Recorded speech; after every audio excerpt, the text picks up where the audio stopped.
La citadelle du musulman. Invocation issue du Coran et de la Sunna. Bismillahirrahmanirrahim. Au nom d'Allah, le tout miséricordieux, le très miséricordieux. Les invocations du réveil. Alhamdulillah alladhi ahyana ba'dama amatana wa ilayhi an-nushur. La louange est à Allah qui nous a fait revivre après nous avoir fait mourir, et c'est vers lui le retour. Rapporté par Al-Bukhari et Muslim. لا إله إلا الله وحده لا شريك له له الملك وله الحمد وهو على كل شيء قدير سبحان الله والحمد لله ولا إله إلا الله والله أكبر ولا حول ولا قوة إلا بالله العلي العظيم رب اغفر لي. Il n'y a point de divinité sauf Allah unique sans associé, à lui la royauté et à lui la louange, et il est capable de toutes choses. Gloire et pureté à Allah, la louange est à Allah, et il n'y a de puissance ni de force qu'en Allah le Très-Haut, le plus grand. Ô Seigneur, pardonne-moi. Celui qui dit ceci voit ses péchés pardonnés. Et si en plus il formule une requête à Allah, elle sera exaucée. S'il fait ses ablutions, puis prie, sa prière sera acceptée. Rapporté par Al-Bukhari et d'autres. Cette version est celle d'Ibn Majah. الحمد لله الذي عافاني في جسدي ورد علي روحي وأذن لي بذكره. La louange est à Allah, qui m'a assuré une bonne santé, m'a rendu mon âme et m'a permis de me souvenir de lui.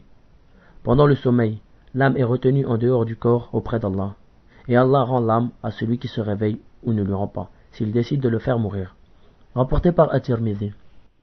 إن في خلق السماوات والأرض واختلاف الليل والنهار لآيات لأولي الألباب الذين يذكرون الله قياما وقعودا وعلى جنوبهم ويتفكرون في خلق السماوات والأرض ربنا ما خلقت هذا باطلا سبحانك فقنا عذاب النار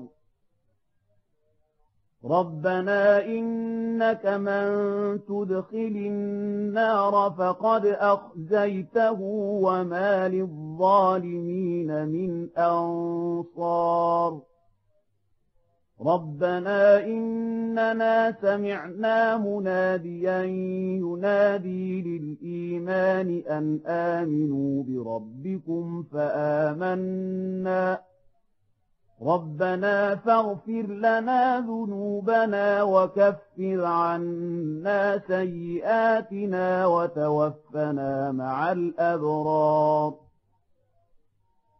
ربنا وآتنا ما وعدتنا على رسلك ولا تخزنا يوم القيامة إنك لا تخلف الميعاد فاستجاب لهم ربهم أني لا أضيع عمل عامل منكم من ذكر أو أنثى بعضكم من بعض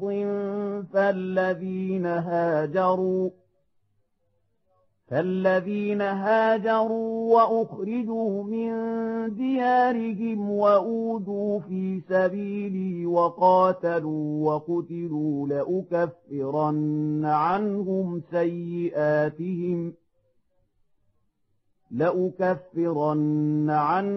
سيئاتهم ولأدخلنهم جنات تجري من تحتها الأنهار ثوابا من عند الله والله عنده حسن الثواب لا يغرنك تقلب الذين كفروا في البلاد متاع قليل ثم مأواهم جهنم وبئس المهاد لكن الذين اتقوا ربهم لهم جنات تجري من تحتها الأنهار خالدين فيها نزلا من عند الله وما عند الله خير للأبرار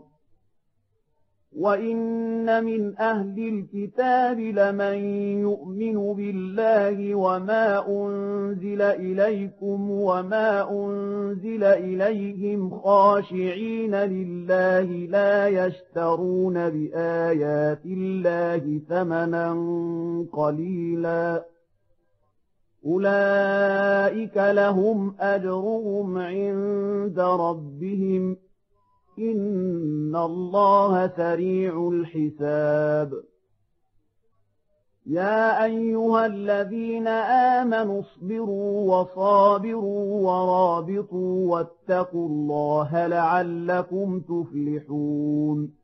En vérité, dans la création des cieux et de la terre, et dans l'alternance de la nuit et du jour, il y a certes des signes pour les doués d'intelligence, qui debout, assis, couchés sur leur côté, invoquent Allah et méditent sur la création des cieux et de la terre, disant, notre Seigneur, tu n'as pas créé cela en vain. Gloire à toi, garde-nous du châtiment du feu. Seigneur, quiconque tu fais entrer dans le feu, tu le couvres vraiment d'ignominie, et pour les injustes, il n'y a pas de secoureur. Seigneur, nous avons entendu l'appel de celui qui a appelé ainsi à la foi. Croyez en votre Seigneur, et dès lors nous avons cru. Seigneur, pardonne-nous nos péchés, efface de nous nos méfaits, et place-nous à notre mort avec les gens de bien. Seigneur, donne-nous ce que tu nous as promis par tes messagers, et ne nous couvre pas d'ignominie au jour de la résurrection, car toi tu ne manques pas à ta promesse. Leur Seigneur les a alors exaucés, disant, en vérité je ne laisse pas perdre le bien que quiconque parmi vous a fait, homme ou femme, car vous êtes les uns des autres. Ceux donc qui ont émigré, qui ont été expulsés de leur demeure, qui ont été persécutés dans mon chemin, qui ont combattu, qui ont été tués, je tiendrai certes pour expier leurs mauvaises actions et les ferai entrer dans les jardins sous lesquels coulent les ruisseaux, comme récompense de la part d'Allah. Quant à Allah, c'est auprès de lui qu'est la plus belle récompense. Que ne t'abuse point la versatilité pour la prospérité dans le pays de ceux qui sont infidèles. Piètre jouissance, puis leur refuge sera l'enfer. Et quelle détestable couche. Mais quant à ceux qui craignent leur Seigneur, ils auront des jardins sous lesquels coulent les ruisseaux, pour y demeurer éternellement. Un lieu d'accueil de la part d'Allah. Et ce qu'il y a auprès d'Allah est meilleur pour les pieux. Il y a certes parmi les gens du livre ceux qui croient en Allah et en ce qu'on a fait descendre vers vous et ce qu'on a fait descendre vers eux. Ils sont humbles envers Allah, ils ne vendent point les versets d'Allah à vil prix. Voilà ce dont la récompense est auprès de leur Seigneur. En vérité, Allah est prompt à faire les comptes. Ô les croyants, soyez endurants, incitez-vous à l'endurance, luttez constamment contre l'ennemi et craignez Allah afin que vous réussissiez. La famille d'Imran, versets 190 à 200, rapporté par Al-Bukhari et Muslim.